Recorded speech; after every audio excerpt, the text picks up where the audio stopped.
लोगों को चिंता होती है कि हमारे लोग जो अपनी संस्कृति को नहीं मानती तो उस पर चिंता करते हैं। इस पर चिंता करने की कोई जरूरत नहीं है।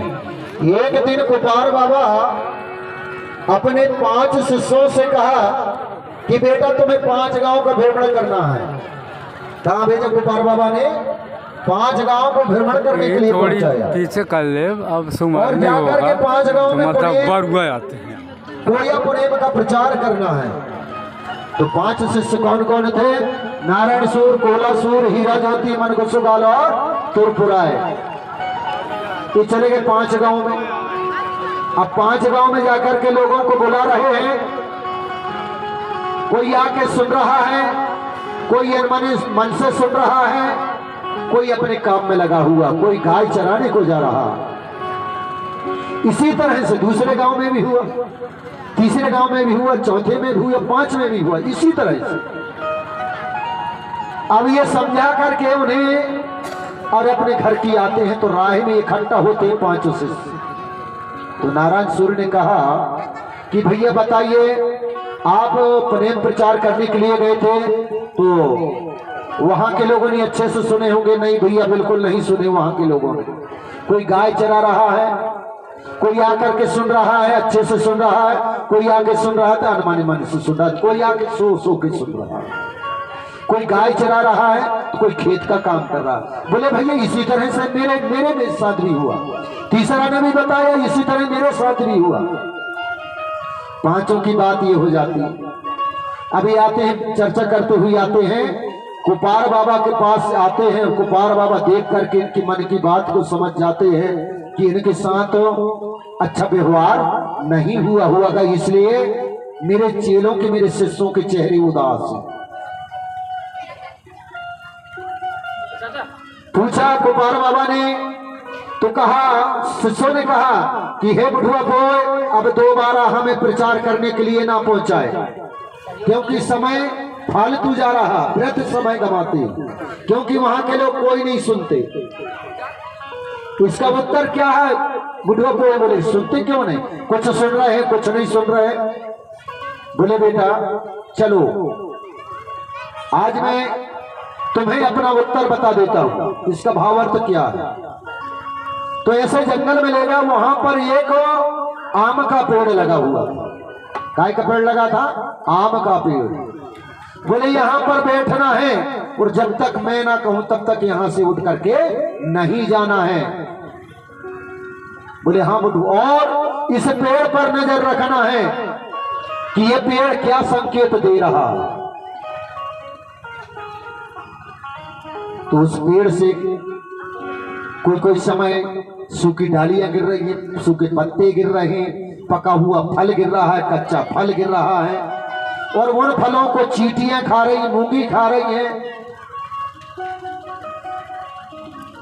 और कुछ फलों को बंदर लेकर के जा रहे हैं। ये चरित्र ये 33 शिष्य देखते हैं। जब समय हो गया तो गोपाल बाबा ने कहा कि चलो बेटा अब चलते हैं अपनी कुटिया। आश्रम में ले गया, फिर इनके दिल में राही नहीं पड़ा कि हे बुढ़ो को हमें उन प्रश्नों का उत्तर बताइए।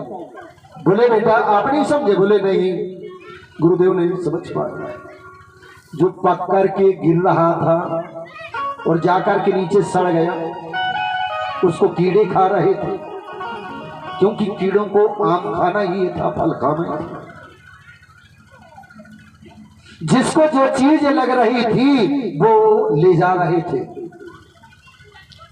बंदरों को फल लग रहा था, वो बंदर लेके जा रहे थे। उस पेड़ की डालियां टूट करके गिर रही थी, क्योंकि उसका समय हो गया। आम को पक के गिरना था, उसका समय हो गया था। जिसका समय नहीं हुआ वो लगा था। तो बोलो बेटा एक ना एक दिन आप अपने काम को करते रहिए, उन पर ध्यान न दीजिए। एक ना एक दिन जो ना सुनने वाले हो, ना समझने वाले हो, तो वो अवश्य आकर के अपने प्रेम दर्शन को समझेंगे। बजा दो ताली, आएंगे एक दिन। बड़ा देव की झंडा करे तो आना ही पड़ता है, सतरंगी झंडा के नीचे तो जाना ही पड़ता है। चाहे वो गौड़ी धर्म को माने जैसे सेवा कहे ना कहे, लेकिन 7 भावरे तो पाड़ना ही पड़ेगा। जो 7 भावरे काहे किए, गोंडी धर्म गणवाना की बजा दो ताली। नवनेम तो मानेगा, अगर मान लो इस पंडाल में नहीं आ रहे हैं, गोंडी धर्म जैसे वह नहीं कह रहा है, लेकिन उसको भी नवनेम का अन्नदाना पूर्ण तिन्नाना का त्योहार मानना ही पड़ेगा, नहीं मानना पड़ेगा। बजा दिए तालों को, अने उसे हमारे 30 त्योहार मानना ही पड़ेगा। सेवा नहीं कहता तो नहीं कहता, लेकिन करना पड़ता है। सेवा कहने से नहीं, करने से होती। धरती की सेवा कर ही रहा है, जो कोई सेवा नहीं बोल रहा तो कर रहा है कि नहीं कर रहा है, तो तब तो उसे अनाज मिल रहा है। और धरती की सेवा नहीं करता तो अनाज मिलने वाला नहीं था। इसी तरह से मेरे भाई, अगर एक माला लेकर के बिठा दिए और एक कुआं खोदने वाले को बिठा दिए, तो कुआं खोदने वाले को मेहनताना मिलेगी कि वो माला जाप करने वाले को मिलेगा? कुआं खोदने वाले को पानी मिलेगा, माला जाप करने वाले को कुछ नहीं मिलेगा। बजा दो ताली। इसलिए सेवा करने वालों को मेवा ही मिलेगा, और जो सेवा नहीं करेगा उसे मेवा मिलने वाली नहीं है। बजा दो जोरदार ताली। तो इसी को एक गीत मात्र लास्ट, और जितने के नाचने उतने नाच ले, और जो नहीं नाचने तो बाद में पछताएंगे। ठीक है, सुमरने की भी तैयारी कर लेंगे।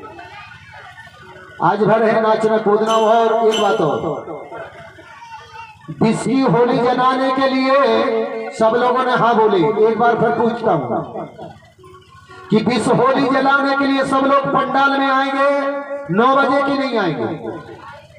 9 बजे जाएंगे। अब खाना तो यही 9 बजे नहीं, 8 बजे भी आ सकता तो आप 8 बजे से 10 बजे तक, ठीक है ना? इसलिए मैं कह रहा हूँ कि समझ कर ले, और फिर रात भर है अपन, मतलब 2 घंटा, रात भर नहीं, ठंड में ठुटर जाएंगे। ठीक है, तो एक बार जयकारा कर लो, फड़ा पहनता।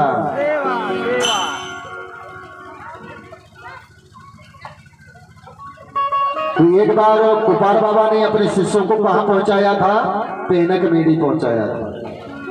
पेनक मेड़ी पहुंचाया था कि जाओ बेटा, और कौन कौन को पहुंचा था? बोली नारायण सूर, कोलासूर, हीरा ज्योति, मन को सुगल, तुरपुरा। ये गए थे पूजा पाठ करने के लिए।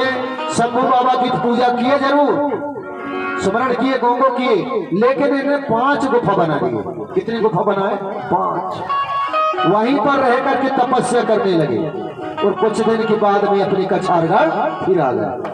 तो लोगों ने उन्हें 5 पंडवों के नाम से उन गुफा को कहे, कोतम गंधारण के लड़के आए थे यहाँ पर, उनने गुफा बनाई। ऐसी तो बेईमानी भाई, ठीक है ना? तो क्या होता है, कहाँ कहाँ ठाना है अपने देखिए।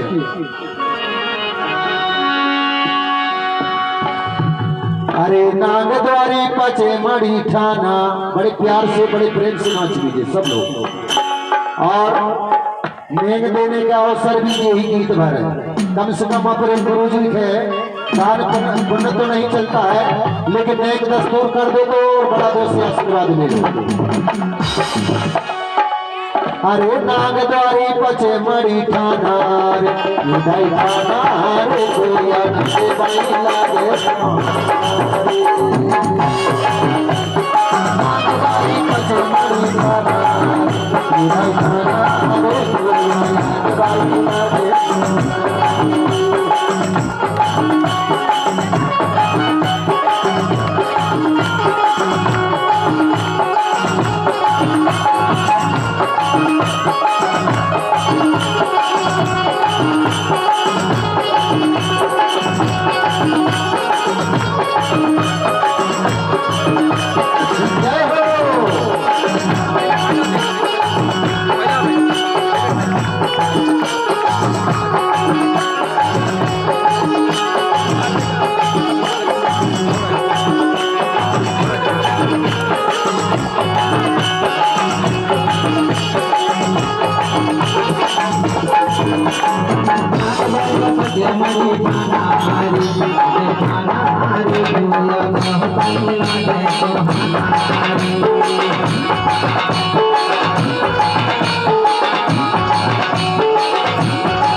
सब लोग